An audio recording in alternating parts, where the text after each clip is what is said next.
An interesting part of our trip was be careful and do your research as far as like where you're heading. One time we got in a taxi and the guy was going around circles, and I had already knew the route because we had went on a similar route on the bus, and so he was supposed to be taking us one direction, but he was going totally opposite.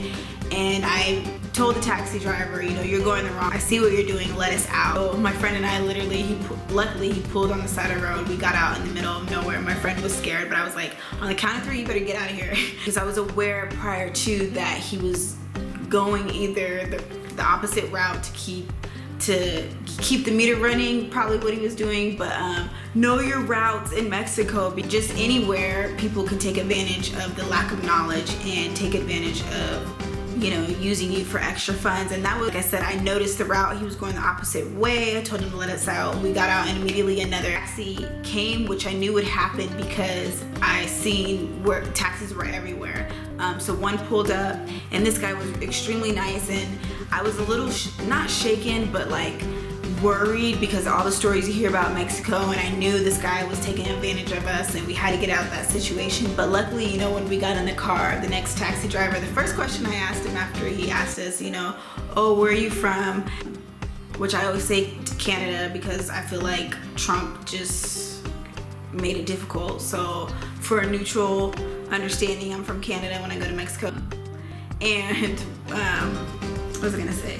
Oh, so I was a little shaken up by that whole situation, and now we're in another taxi, and the first thing I asked him was, do you have children? And he said, yes, I have 4. And I'm like, okay, well, at least this guy, you know, has kids and has empathy for, you know, life. You would think if he had kids, I don't know, El Chapo. Okay, we won't get into that.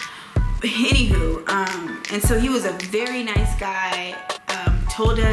We told him what happened. I wanted him to know that we're aware of our surroundings, and we might not speak the language, but we know where we're supposed to go and what directions we're supposed to go. And he was very kind. So don't take that story and think that something can happen to you. There are great people. He took us to the bathroom. Of course, with all the tequila shots, we had to use the restroom at some point. And so, yeah, just be aware of your surroundings, because you can get taken advantage of if you're not paying attention. But luckily, like the second taxi driver, you will have someone that will come and redeem that negative thought or that negative perception that might have happened if you would have been left off with that bad story. So luckily, it turned around for us, and the guy gave us great conversation and gave us great advice on how to travel. One thing I wasn't aware of, at gas stations, the restrooms aren't free. You have to pay to use the restrooms, 1 peso. And I left the restroom, and the lady was like, peso? And I'm looking at her like, I'm confused. And so I just gave it to her, but the taxi driver reiterated like, yes, you pay. And I did see a sign stating that. However, I kind of like bypassed it, just going and needing to go to the restroom. You know how, you know, after tequila, you just need to go. You don't even care, just where's it at? So I was at that point, and yeah, so public restrooms aren't free everywhere. Have some change, pesos, in your pockets to pay for those restroom visits. I know Europe was like that too.